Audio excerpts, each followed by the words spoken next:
نشهد أن لا إله إلا الله وحده لا شريك له ونشهد أن سيدنا وحبيبنا ومولانا محمدا عبده ورسوله الذي أرسله بالحق بشيرا ونذيرا وداعيا إلى الله بإذنه وسراجا منيرا فقد قال الله تعالى في كلامه المجيد وفرقانه الحميد أعوذ بالله من الشيطان الرجيم بسم الله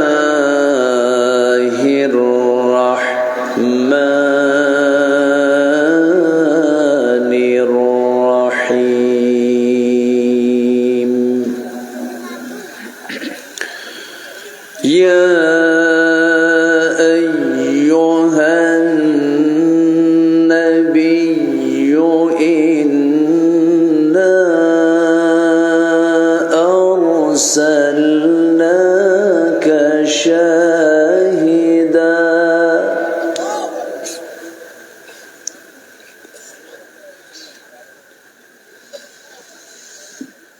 شاهدا ومبشرا ونذيرا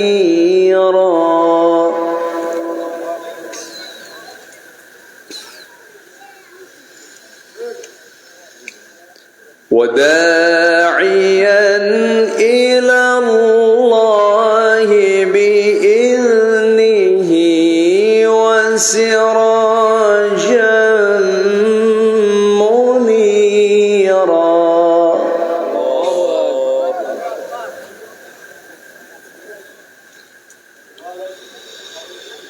وبشر المؤمنين بأن لهم من الله فضلا كبيرا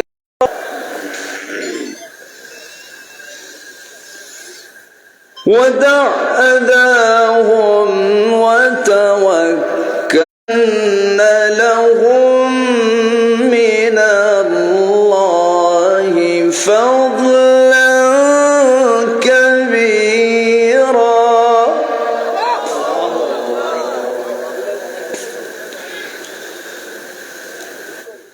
ولا تطع الكافرين والمنافقين ودع أذاهم وتوكل على الله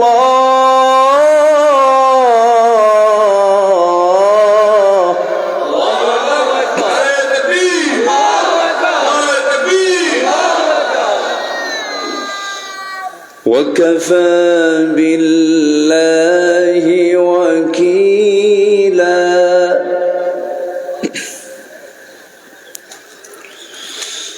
الله أكبر بسم الله الرحمن الرحيم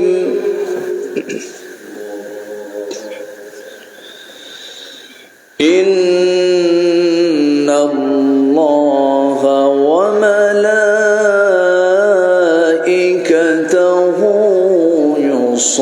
يصلون على النبي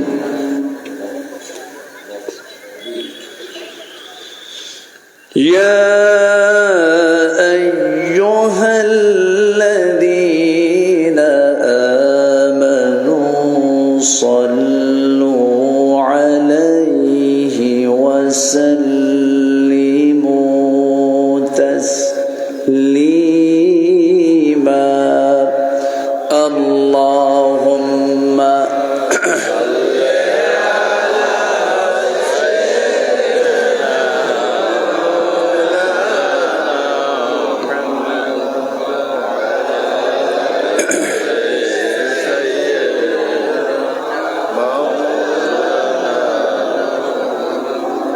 একটু মহব্বত দিয়ে নবীর প্রেমে মাতোয়ারা হয়ে জবান খুলে আওয়াজ দিয়ে জোরালো কণ্ঠে সবাই বলুন আল্লাহুম্মা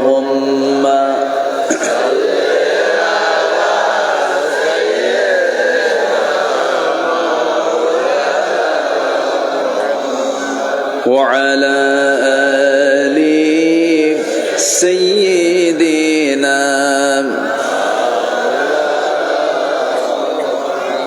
সবাই বলুন বালাগাল উলা বিকামালিহি কাশাফাত তুজা বিজামালিহি হাসনাত জামিউ খিসালিহি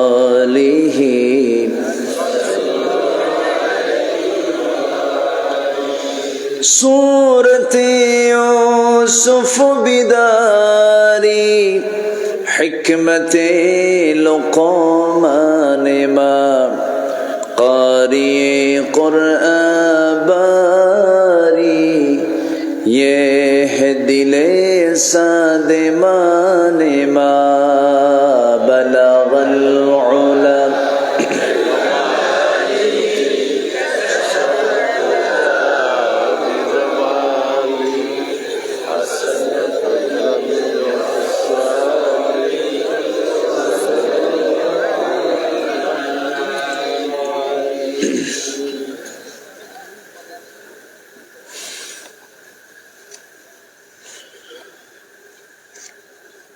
বৃহত্তর কুমিল্লা অঞ্চলের চাঁদপুর জেলার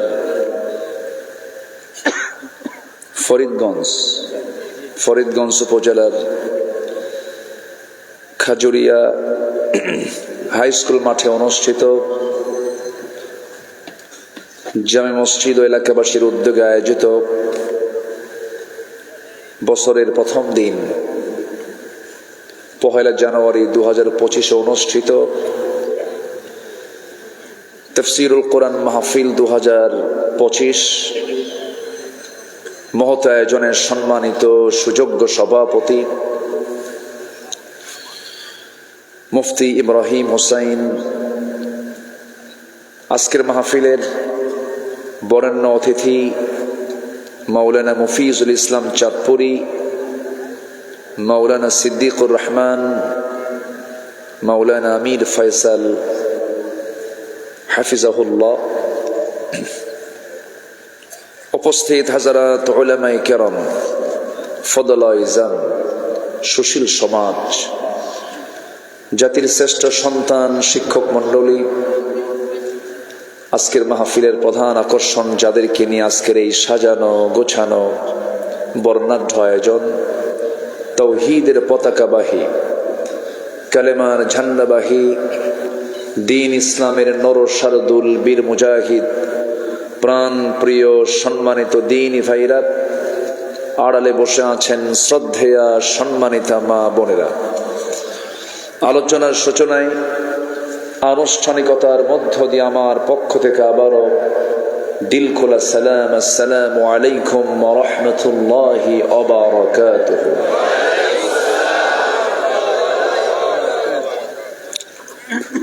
সবাই কেমন আছেন? জি, আল্লাহ তাআলা আমাকে আপনার সাথী তো রেখেছেন, এক সাথী তো আছে, বলি আলহামদুলিল্লাহ। কোরআন শোনার জন্য একটা অনুকূল পরিবেশ তৈরি করে দিয়েছেন, যা কয়েকদিন আগেও ছিল না। মাহফিল কমিটি এবং মাহফিল কমিটির যারা আলোচক, মুফাসসির, মুহাদ্দিস, আলেম উলামা, এরা ছিল একটা মহলের কাছে চরম তাদের দৃষ্টিতে ঘৃণিত ব্যক্তি। এই মাহফিল কমিটিগুলোকে কি যে কষ্ট দিয়েছে 16 বছর। মাহফিল মানে তার একটা ফরম্যাট খাড়া করেছিল, সেটা হলো মাহফিল হলেই আগে থানায় যেতে হবে, থানায় তারা ওজন করবে যে এই মাহফিলটা হবে কিনা। তো মাহফিল কমিটির জুতার তলা ক্ষয় হয়ে যেত, তবু অনুমতি মিলত না। এখন থানার কাছে আর কমিটির যাওয়া লাগে না, থানায় এখন উল্টা ফোন দিয়ে বলে কিছু লাগবে কি, ঠিক আছে না, উল্টা বলে। এটাই সময়টা এরকমই হয়। কারো পৌষ মাস, কারো সর্বনাশ। এক মাঘে তো আর শীত যায় না, তাই না? একটা পরিবেশ ফিরে দিয়েছেন তিনি আমার কে, শুকরিয়া আদায় করছি, বলছি আলহামদুলিল্লাহ, আবারও বলছি আলহামদুলিল্লাহ, চিৎকার মেরে বলছি আল্লাহুম্মা ইন্নী আসআলুকা আল হুদা ওয়াত তুকা ওয়াল আফাফা ওয়াল গিনা। সবাই বলি আল্লাহুম্মা আইন্নি আলা যিকরিকা ওয়া শুকরিকা ওয়া হুসনি ইবাদাতিকা। আমরা আল্লাহ তাআলার শুকর আদায় করে নিলাম। আজকে ঠান্ডা কি আমাকে বেশি লাগে না ঠান্ডা? আসলে প্রচুর ঠান্ডা মনে হচ্ছে আমি পঞ্চগড়ে আছি। পঞ্চগড় তো হিমালয়ের সাথে, আমার দেশের পঞ্চগড় একদম সর্ব উত্তরের যে জেলা, যেটাকে আমরা বলি তেতুলিয়া, টেকনাফ থেকে এই তেতুলিয়াটা খুব ঠান্ডা। ওরা সূর্যের চেহারা দেখি না, সারাদিন কুয়াশা থাকে। তা আমার এরকম আজকে কেমন যেন মনে হচ্ছে আমি চাঁদপুরে এসে আমার এরকম ঠান্ডা অনুভূত হচ্ছে। একটু ঠান্ডার পরিমাণটা একটু বেশি হয়ে গেছে, তাই না? এলাকার জন্য এদিকে ঢেকে দিলে ভালো হতো, সেই এটা তারা বুঝতে পারে নাই হয়তো, বা যাই হোক। সম্মানিত ভাইয়েরা, আমরা কোরআন নিয়ে বসেছি। কোরআন যারা শোনে, কোরআন যারা বলে, কোরআন যারা শেখায়, কোরআন যারা শিখে, আমার রাসূলের কথা, তারাই হলো পৃথিবীর শ্রেষ্ঠ মানুষ। জোরে বলি আলহামদুলিল্লাহ। তাহলে এখানে কারা বসে আছে এখন? বলেন বলেন, শ্রেষ্ঠ মানুষরা বসে আছে। এটার স্বীকৃতি দিয়েছেন মুহাম্মদ সাল্লাল্লাহু আলাইহি ওয়াসাল্লাম, খায়রুকুম মান তাআল্লামাল কুরআনা ওয়া আল্লামাহু। সম্মানিত ভাইয়েরা, আমি আলোচনার সূচনায় কালামে হাকিম থেকে, সূরাতুল আহজাব থেকে আমি 4-5টা আয়াত আমি তেলাওয়াত করেছি। তেলাওয়াতকৃত আয়াতগুলোকে সামনে রেখে কিছু কথা বলতে চাচ্ছি।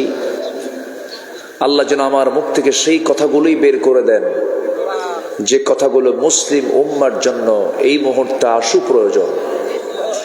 আল্লাহ যেন সেই কথাগুলোই বের করে দেন। জোরে বলি আল্লাহুম্মা আমিন। সম্মানিত হাজিরিন, আমরা যে কালামের কথা শুনতে এসেছি, এই কালাম তো মানুষের না। এই কথাগুলো কার কথা? বলুন কার? সব কথাই হেরে যাবে একদিন, হেরে যাবে না? সব কথা হেরে যাবে, কিন্তু এই কথা হারবে না। এটা কার কথা? এই কথা কখনো হারবে না, ফুরাবে না। পৃথিবীর সব কিছু একদিন হেরে যাবে, কিন্তু যা দেখতেছে একটাও থাকবে না, শুধু কোরআনটা থাকবে। মখলুক যার নাম, সেটা শেষ হয়ে যাবে, মখলুক থাকবে না। কিন্তু কোরআন তো কোনো মখলুক না, কোরআন গায়রে মখলুক। কোরআন হচ্ছে আল্লাহ পাকের সরাসরি বক্তব্য। আল্লাহু আকবার। আল্লাহ রাব্বুল আলামিন বলেন, কুল্লু মান আলাইহা ফানি ওয়া ইয়াবকা ওয়াজহু রাব্বিকা যুল জালালি ওয়াল ইকরাম। আমার সঙ্গে ঠোঁট মিলিয়ে সবাই বলুন, ফাবিআইয়ি আলাই রাব্বিকুমা তুকাযযিবান। দুনিয়ার সব কিছু ফানা ফানা হয়ে যাবে, টুকরো টুকরো হয়ে যাবে, ডিস্ট্রয় হয়ে যাবে। কেবলমাত্র শুধুমাত্র একমাত্র ঠিক থেকে যাবেন তিনি আমার কে? আল্লাহ থাকবেন, আল্লাহর কালামও থাকবে। আর সেই কালাম শুনতে দেয়নি 16 বছর, আমাদেরকে কথা বলতে দেয়নি, মাহফিল থেকে ধরে নিয়ে গেছে। আমার যে কতবার ধরছে আমার মনেই নেই। মাহফিল অঙ্গনের 26 বছরের 16 বছর বিপরীত স্রোতে ছিলাম। মামলা হামলা দিয়ে আমাদেরকে কোণঠাসা করার চেষ্টা করেছে। 1 সেকেন্ড হক কথা থেকে দূরে থাকি নাই, পালাইও নাই, দেশ ছেড়ে যাইও নাই কোথাও, জেলেও থাকছি, যাই নাই কোথাও। আমার ধরে নিয়ে চলে গেল 2018 সালে, চোখ টোক বেঁধে সাদা গাড়িতে উঠালো।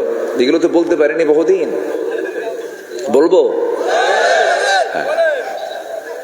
ধরে নিয়ে চলে গেল। বললাম কোথায় নিয়ে যান? কে এত বক্তব্য দেন কেন? হ্যাঁ, উল্টা উল্টা লোকমা দিচ্ছে, উল্টা সবক দিচ্ছে, হাঁসকে মোড়গের সাঁতার শেখাচ্ছে। তো থানায় আমাকে হাজির করলো।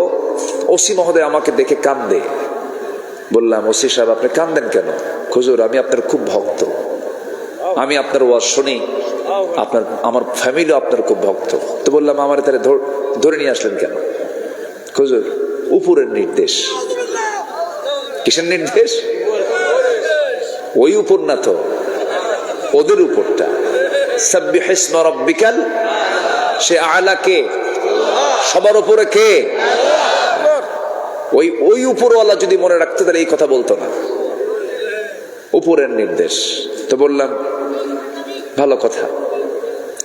তো কান্দে আর বলে, হুজুর মাফ করে দিবেন, কিচ্ছু মনে করা যাবে না, মামলা তো হয়েই গেছে, জেল টেল খেটে আসেন। হুজুর কি করবেন? আমার বাল বাচ্চা আছে, চাকরি বাঁচান তো ফরজ। আমি বললাম ইমান বাঁচান তো নফল। ইমান বাঁচান নফল না? জেলখানায় ঢুকাইয়া দিল। ঢুকলাম, আমাদের ভিতরও যা বাইরেও তা। আদ-দুনিয়া সিজনুল মুমিন ওয়া জান্নাতুল লিল কাফির। দুনিয়াটা তো মুমিনদের জন্য গোটা দুনিয়াটাই কারাগার। তো এই কারাগারের মধ্যে থেকে আবার ছোট্ট কারাগারে ঢুকালো। দুনিয়াতে এক বড় কারাগার, তাই না? এখান থেকে কি কারাগারে ঢুকে গেল? ছোট্ট কারাগারে। কোনো চিন্তা নাই। ঢুকলাম, হাসি মুখে ঢুকছি। তো সামনে এক মুরব্বী, 80 থেকে 85 বছর বয়স তার। আমার দেখে এত খুশি, লম্বা একখান সালাম দিয়ে বলে, হুজুর আপনি জেলখানায় ঢুকছেন? খুব খুশি হলাম। তো বললাম জেলখানায় ঢুকলে কেউ খুশি হয়? হুজুর মাহফিল শুনতে যাই, আপনার বয়ান শুনি, অনেক দূর থেকে বসি, খুব শখ হয় একটু মুসাফা করব, একটু মোয়ানাকা করব, একটু গল্প করব, চান্সই মেলে না। এত সুন্দর চান্স পাইছে, হুজুর থাকেন ভিতরে থাকেন। তো কেন? আমার নামে বোমা হামলার মামলা দিছে। বলেন তো 85 বছরের বুড়ার হাতে যদি বোমা তুলে দেওয়া হয়, সে বোমাকে লক্ষ্যে যাবে না তার মাথায় পড়বে? এই নাটকগুলো চলেছে 16 বছর। সেই নাটক মঞ্চস্থ হয়েছিল, নাটকের ইতি ঘটেছে। এখন যিনি অভিনেতা অভিনেত্রী যারা ছিলেন তারা এখন চতুর্থ আসমানে আছে নাকি? কি বলবো, নাই তো, খুঁজিতে পাচ্ছি না আমরা। এবং তারা খেলতেও চেয়েছেন। একজন বাজে এক নেতা ছিল, যার মুখ থেকে বেফাস কথা বের হতো, কেলিয়ে কেলিয়ে কথা বলতো। এই যে নোয়াখালীর দিকে বাড়ি, বলে শুধু বলতো খালি খেলা হবে। এটা বেয়াদব, সে বেয়াদব, ঠিক কিনা? কাউল জুর, আলা উনাব্বিউকুম বিআকবারিল কাবাইর। বড় বড় কবিরা গুনার মধ্যে রাসূল 3টাকে চুজ করেছেন। বড় বড় কবিরা গুনাহ 3টা। নাম্বার 1 আল ইশরাক বিল্লাহ, নাম্বার 2 উকুকুল ওয়ালিদাইন, নাম্বার 3 কাউল জুর, বেফাস কথা বলা বড় কবিরা গুনাহ। এই 16 বছর শুধু চাপা মেরেছে, ঠিক কিনা? শুধু বেফাস কথা আমরা শুনেছি। সম্মানিত ভাইয়েরা, অনুকূল পরিবেশ ফিরে পেয়েছি আমরা। আমরা আগামীর দেশ গড়তে চাই আমরা ইসলাম দিয়ে, কোরআন দিয়ে। সবাই রাজি আছেন তো? সব দেখে শেষ করেছি আমরা, আর কিচ্ছু দেখবো না আমরা।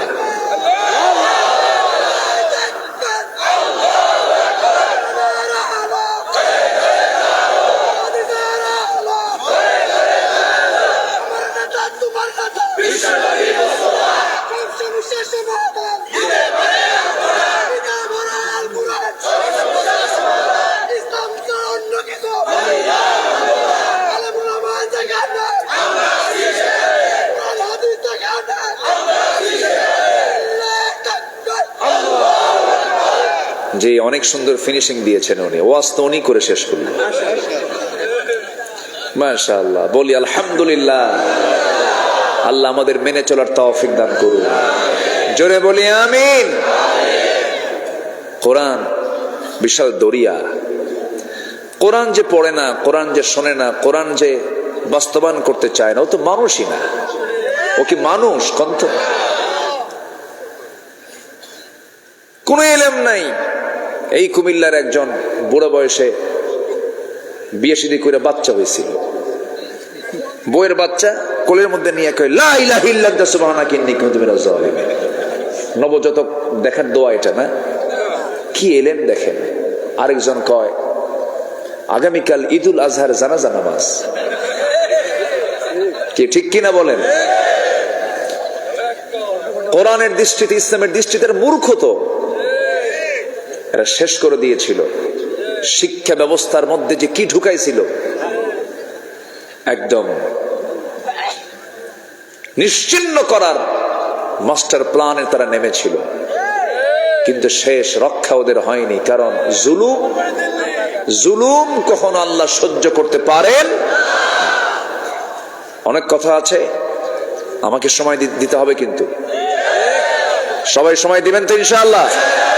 জোরে বলি ইনশাআল্লাহ। কোরআন কি কিতাব। সেদিন আমি একটা আয়াতের স্টাডি করছিলাম, তো ভাবলাম যে এই আল্লাহ তাআলা এই আয়াতটা কত আগে দিয়েছেন, যেটাকে এখন আবহাওয়া বিজ্ঞান, যেটা আবহাওয়া বিজ্ঞান, মেটেরোলজিক্যাল সায়েন্স এন্ড কোরআন, আবহাওয়া বিজ্ঞান এবং কোরআন কি সমন্বয়, কি মিল! আলহামদুলিল্লাহ। এই বৃষ্টি আসে, এই বৃষ্টি নিয়ে কত গবেষণা করেছে মানুষ, শতাব্দীর পর শতাব্দী স্টাডি করে বের হয়নি।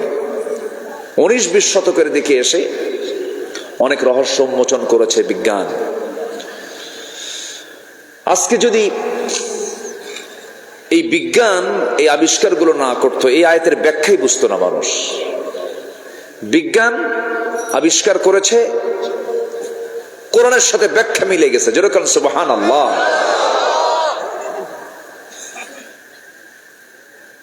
বৃষ্টির জন্য প্রথম বায়ুর প্রবাহ, প্রথমে কিসের প্রবাহ বলেন তো? বায়ুর প্রবাহ। এরপর মেঘের স্তূপীকরণ। সেই ঘনীভবন থেকেই বৃষ্টির মূল রহস্য উন্মোচিত হয়। সেম এই বক্তব্য কোরআন দিচ্ছে 1500 বছর আগে। জোরে বলে সুবহানাল্লাহ। আল্লাহ রাব্বুল আলামিন বলেন, আল্লাহুল্লাযী ইউরসিলুর রিয়াহা ফাতুসীরু সাহাবান ফায়াবসুতুহু ফিস সামাই কাইফা ইয়াশা ওয়ায়াজআলুহু কিসাফান ফাতারাল ওয়াদাক يخرج من خلاله فإذا أصاب به من يشاء من عباده إذا هم يستبشرون جربوا الله أكبر। আল্লাহ রাব্বুল আলামিন তিনি নিজের পরিচয় দিতে নিয়ে বলছেন, আমি তো সেই আল্লাহ, আল্লাহুল্লাযী, আমি তো সেই আল্লাহ, তিনি তো সেই আল্লাহ যিনি বায়ু প্রেরণ করেন প্রথমে, এরপর তা মেঘমালাতে সঞ্চারিত করে, অতবার তিনি মেঘমালাকে যেভাবে ইচ্ছা সেই দিকে আকাশে ছড়িয়ে দেন, স্তরে স্তরে তা রাখেন। জোরে বলি সুবহানাল্লাহ। সে মেঘের কিন্তু আবার ওজনও আছে। আমি কাতার থেকে বছর 2 আগে আসতেছিলাম, তো দিনের আলোতে আমি বিমানটা বহুত উপরে থাকে, মেঘ তো নিচে থাকে, মেঘের একটা বিশাল স্তর দেখছি। আর মনে মনে ভাবতেছি যে আল্লাহ, এই মেঘের ভিতরে তুমি কি কোনো ওজন রাখছো নাকি? তো ওজন যদি হয় এটা তাহলে ঝুলে থাকে কেমনে? অথচ সূরা রাদের ভিতরে আল্লাহ পাক কত আগে বলেছেন, একটু খুঁজলাম।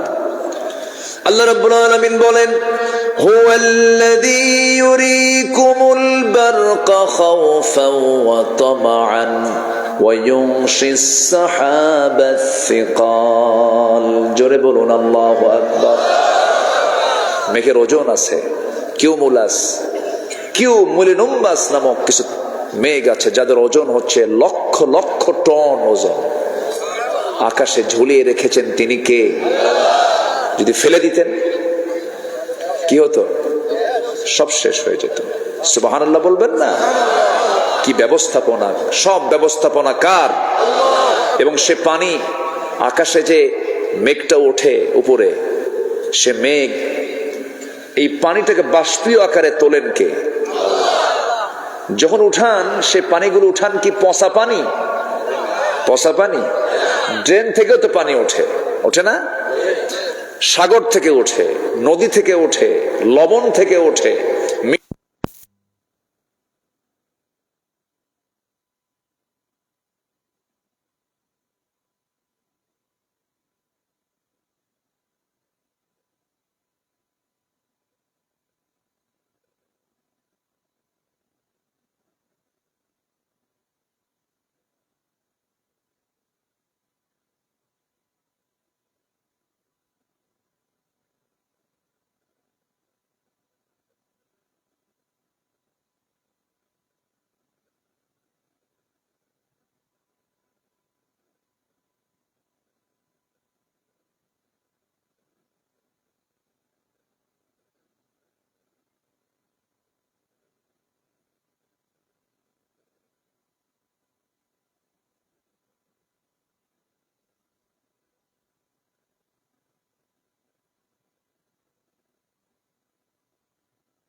কথাগুলো মহান রব্বুল আলামিন আজ থেকে ১৩,০০০ বছর আগে বলে দিয়েছেন। বিজ্ঞান আবিষ্কার করলো না বিজ্ঞান ধার নিল? বলেন বলেন বলেন।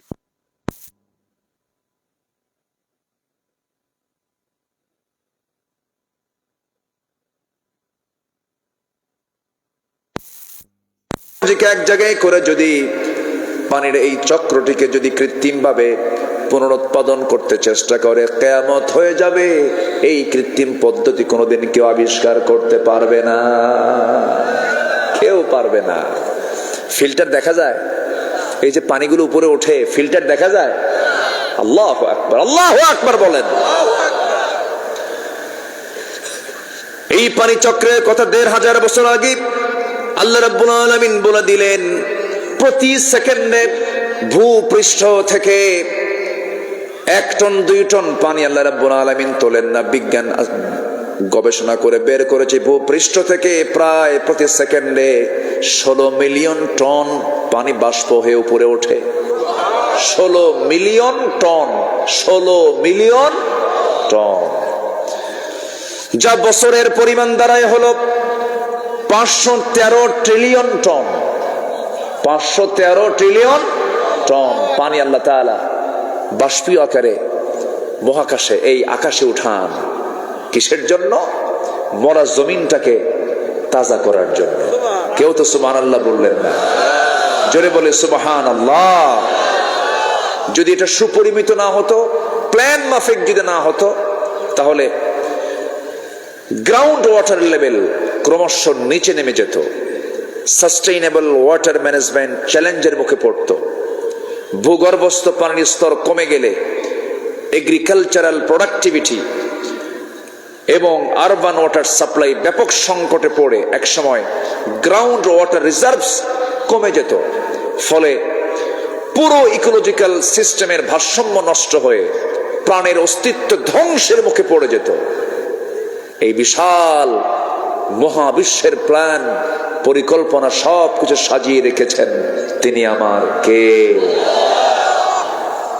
এরপরও বান্দাকে আল্লাহ আমারে কিছুই দেয় নাই। আছে এরকম আছে না? আল্লাহ কি দেননি বলেন তো? সব দিয়েছেন। কেন দেয় নাই? বান্দা কয় অমুকের বাড়ি 10 তলা, আল্লাহ আমারে গাছতলায় থুয়ে দিচ্ছে। আপনি কি জানেন 10 তলা থেকে তার ঘুম হয় না? আপনি কি জানেন 10 তলায় থেকে তার হার্ট স্ট্রোক করে? আপনি কি জানেন তার 10 তলায় কত অশান্তি? আপনি কি জানেন তার মনে কত জ্বালা যন্ত্রণা? বলুন তো আপনারা, ধনী বেশি খায় না গরিব বেশি খায়? হ্যাঁ, গরিবই বেশি খায়। ধনী তো খেতে পারে না, তো মেপে মেপে খায়। ডাক্তার বলে দিছে এত গ্রাম। কত গ্রাম? 2 গ্রাম 3 গ্রাম। 1 কেজি আঙ্গুর নিয়ে বসে, খেতে পারে মাত্র একটা আঙ্গুর খায়, আর এতিমের মতো ছায়া থাকে আঙ্গুরের দিকে। কিসের মতো? হ্যাঁ, লোলুপ দৃষ্টি নিয়ে চায় থাকে, আহারে পারলাম না খেতে। সকালবেলার নাস্তা ব্রেকফাস্ট, খালি ব্রেক মারে, পারে না, থেমে যায়। ঠিক আছে না? থেমে যায়, খেতে পারে না। একটা রুটি নিয়ে বসে, সহকারী বলে স্যার 1 রুটি ফুল খাওয়া যাবে না, ইনসুলিন নিতে হবে। কিন্তু রুটিটাকে 4 ভাগে ভাগ করে 1 ভাগ খায়, আর রুটির দিকে ছায়া থাকে, কয় হাই রে, এত টাকার মালিক আমি, খাইতে পারি না। বাচ্চা হয় না। গরিবের বাচ্চা বেশি না ধনীর বাচ্চা বেশি? ধনীর বাচ্চাও হয় না। তো 20 বছর পরে কোন মতে একটা বাচ্চা পেটে আসে, তাও দেশের কোন জায়গায় এটা হবে না, বাচ্চা ডেলিভারি হবে না, নর্মাল ডেলিভারি নাই, উপায় নাই। সিঙ্গাপুর অথবা থাইল্যান্ড নিয়ে যেতে হয়। সিঙ্গাপুর নিয়ে গেল, ডাক্তার বলল হবে, খুব রিস্ক, আয়াতুল কুরসি পড়েন। কথা বুঝলেন নাই? দোয়া করতে থাকেন, দোয়া করে আবার দেশে ফোন দিয়ে বলে 20 বছর পরে বাচ্চা হয়েছে, গোটা দেশবাসী দোয়া করো। শেষে বাচ্চা কাচ্চা হলো, বাচ্চা দুনিয়াতে এসেই বলতেছে এই আবহাওয়া হচ্ছে না, আইসিইউতে নাও। কিসে? আইসিইউতে। দুনিয়াতে আসেই কি খোঁজে? আইসিইউ। ও করবে কি বল? আইসিইউতে ঢুকলো, ঢোকার পর সেখান থেকে বের হয়ে আসলো। বের হয়ে এসে বাচ্চা দেখে চোখ তাকায় একদিকে, যায় আরেক দিকে। কথা বোঝেন নাই? এই হলো ধনীর অবস্থা। আর গরিবের বাচ্চা কখন হয় টেরও পাওয়া যায় না। আলহামদুলিল্লাহ বলবেন না? তাও বছরের এই মাথায় একটা, ওই মাথায় আরেকটা, তাও একসাথে 2 জোড়া। এরকম আছে না? নাই? কিচ্ছু লাগে না। সুখ দেওয়ার মালিক কে? শান্তি দেওয়ার মালিক কে? কখনো মুখ থেকে আল্লাহর জিকির ছাড়া, আল্লাহর শুকর ছাড়া যেন অন্য কোনো কথা না বের হয়। আমার আল্লাহ কাউকে কিচ্ছু না দিয়ে রাখেন নাই। যা দরকার তাও দিয়েছেন, ওভার করে দিয়েছেন, বেশি বেশি করে দিয়েছেন। জানেন, এই নাক, এই চোখ, এই কান, পদ্মা মেঘনা যমুনার চেয়ে বড়। আপনার চাঁদপুরের পদ্মা এ তো বড়ই না, আপনার নাক, চোখ, কান, নাক এগুলো তার চেয়ে বেশি বড়। যেরকম সুবহানাল্লাহ। কি চোখ দিয়েছেন আল্লাহ তাআলা, কি নাক দিয়েছেন আল্লাহ তাআলা। এই নাকটা যদি ঘ্রাণ না দিতেন, চাঁদপুরের ইলিশ বোঝা যেত না। ইলিশের মজা আছে না নাই বলে? এই মজাটা দিয়েছেন আল্লাহ তাআলা। মজা বোঝার জন্য মেশিনও দিয়েছেন কে? আমার আল্লাহ তাআলা। আল্লাহ কি দেন নাই? মাথা থেকে পা পর্যন্ত যা কিছু প্রয়োজন সব দিয়ে বলছেন বান্দা। সূরা জারিয়াতের মধ্যে আসছে ওয়াফি আনফুসিকুম আফালা তুবসিরুন। বান্দা নিজের দিকে তাকায় দেখো কত সুন্দর করে আমি তোমাকে বানাইছি, কোথাও কোনো খুঁত রাখি নাই। ألم نجعل له عينين ولسانا وشفتين وهديناه النجدين الله أكبر। বান্দা কি সুন্দর টানা টানা চোখ দিয়েছি, প্রশস্ত কপাল দিয়েছি, সুন্দর দুটো ঠোঁট দিয়েছি, জিহ্বা দিয়েছি, হাজার সাত করে দিয়েছি। বান্দা খাবি, আমার জিকির করবি, লা ইলাহা আর জোরে লা ইলাহা সুবহানাল্লাহ ওয়ালহামদুলিল্লাহ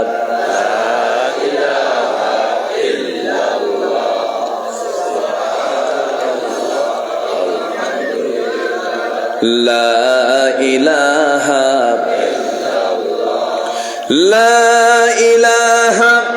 ইল্লাল্লাহ মুহাম্মাদুর রাসূলুল্লাহ সাল্লাল্লাহু আলাইহি ওয়াসাল্লাম। আগে নিজের দেহটাকে আমরা সুন্দর করে ইসলাম মাফিক সাজায় নেব, জোরে বলি ইনশাআল্লাহ। এই দেহটা দিয়েছেন কে? মাথা থেকে পা পর্যন্ত কে দিয়েছেন? কোথাও কি কোনো খুঁত রেখেছেন নাকি? সব সুন্দর করে বানায়া দিয়েছেন কে? সৃষ্টির ভিতরে যত সৃষ্টি আমরা চোখে দেখি, সব সৃষ্টির মধ্যে মানুষটাই সবচেয়ে শ্রেষ্ঠ সৃষ্টি, সুন্দর করে সৃষ্টি করেছেন। সবাই বলুন লাকাদ খালাকানাল ইনসানা ফি আহসানি তাকওয়িম, জোরে বলুন আল্লাহু আকবার। সবচেয়ে সুন্দর হলো মানুষ। এত সুন্দর করে পৃথিবীর কাউকে সৃষ্টি করা হয় নাই। আকাশের চাঁদ সুন্দর না মানুষ সুন্দর? বলেন।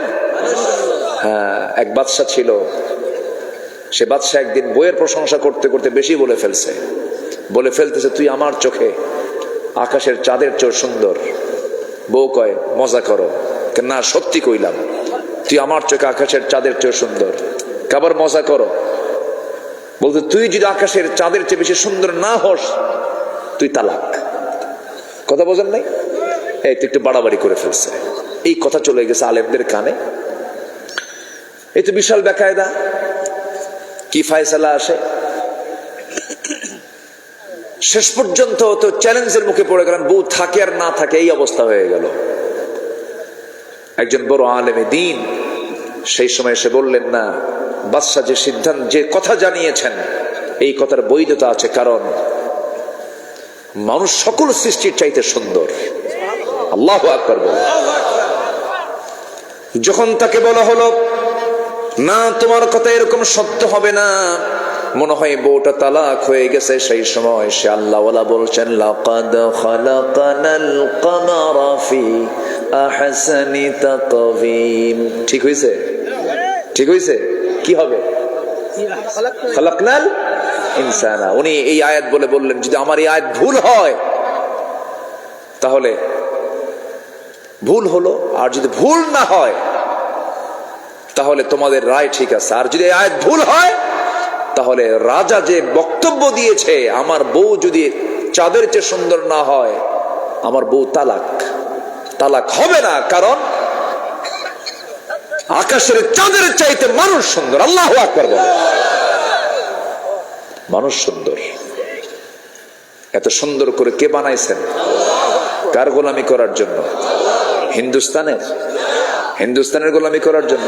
16 বছর কার গোলামি করছে? ওদের সন্তুষ্ট করার জন্য আল্লামা সাইদিকে প্ল্যান করে হিন্দুস্তানের প্রেসক্রিপশনে তাকে হত্যা করা হয়েছে। সম্মানিত ভাইয়েরা, বিশ্বাসের জায়গায় ফাটল ধরলে কিন্তু বেকায়দা। বিশ্বাস হচ্ছে আমাকে বাঁচাবেন কে? আমাকে বাঁচাবেন কে? India, Russia, America, Europe, Germany, France, কোন পরাশক্তি, চীন, জাপান, কেউ না। আমাকে বাঁচাবেন কে? আমরা বিশ্বাস রাখবো কার উপরে? আল্লাহর উপরে। আল্লাহ আমাকে বাঁচাবেন, আল্লাহ আমার সব দায়িত্ব নিয়েছেন। তিনি তো বিশ্ব সবার তিনি সভাপতি, গোটা পৃথিবী তিনি চালান। নেতা আজকে আছে কালকে নাই, ঠিক কি না? আর আমার আল্লাহ কালকেও ছিলেন, আজকেও আছেন, সামনেও থাকবে। আল্লাহ রাব্বুল আলামিন বলেন, হুয়াল আউয়ালু ওয়াল আখিরু ওয়াল যাহিরু ওয়াল বাতিন ওয়া হুয়া বিকুল্লি শাইইন আলীম। জোরে বলুন আল্লাহু আকবার। তিনি প্রথম, তিনি শেষ, তিনি প্রকাশ্য, তিনি গোপন।